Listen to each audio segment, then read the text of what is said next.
వాళ్ళందరినీ అలో చేయాల్సిందిగా కోరుతూ పోలీసులు చాలా చోట్ల కూడా కార్యకర్తల్ని నాయకుల్ని బీఆర్ఎస్ పార్టీ అభిమానుల్ని కేసీఆర్ ని చూడడానికి తండోపతండాలుగా తరలి వస్తున్న జనాల్ని ఆపుతా ఉన్నారు.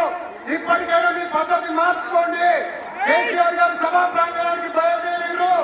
పోలీసులు వెంటనే కిలోమీటర్ల మేర నడిపిస్తున్నటువంటి ప్రజల్ని తొందరగా సభా ప్రాంగణానికి చేరుకునేటట్టుగా సహకరించాల్సిందిగా పోలీసులు నేను కోరుతా ఉన్నా.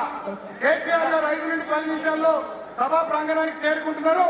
మన నాయకుడు రాగానే మనమంతా కూడా లేచి నిలబడి గట్టిగా చప్పట్లతో తెలంగాణ జాతిపిత కేసీఆర్ గారికి బ్రహ్మాండమైన స్వాగతం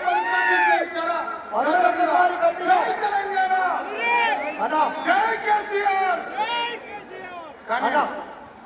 ఒక్కసారి మెడలల్లో ఉన్నటువంటి జూరియా పాట రైట్ పాడదాం. 1 నిమిషం సందీప్, 1 నిమిషం. ఇక్కడ స్పీకర్ మీద లెఫ్ట్ సైడ్ దయచేసి అక్కడ సౌండ్ సిస్టమ్ ఉంది.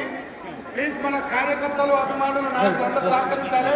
వాలంటీర్స్ కూడా స్టేజ్ లెఫ్ట్ వైపు ఉన్నటువంటి వాళ్ళు అక్కడ ఎవరైతే కొంత డిస్టర్బ్ చేస్తున్నారో వాళ్ళని దించండి ప్లీజ్. అక్కడ ఏమైనా చిన్న సంఘటన జరిగినా మళ్ళీ బాగుండదు, ఇబ్బంది అవుతుంది. సౌండ్ సిస్టమ్ దెబ్బతింటది. దయచేసి సార్ సభా ప్రాంగణానికి బయలుదేరారు కాబట్టి దయచేసి మన వాళ్ళందరూ సహకరించాలి ప్లీజ్. అందరూ ఒకసారి గట్టిగా జై తెలంగాణ. ఇక్కడ ముందున్న ఏం చెప్తున్నారంటే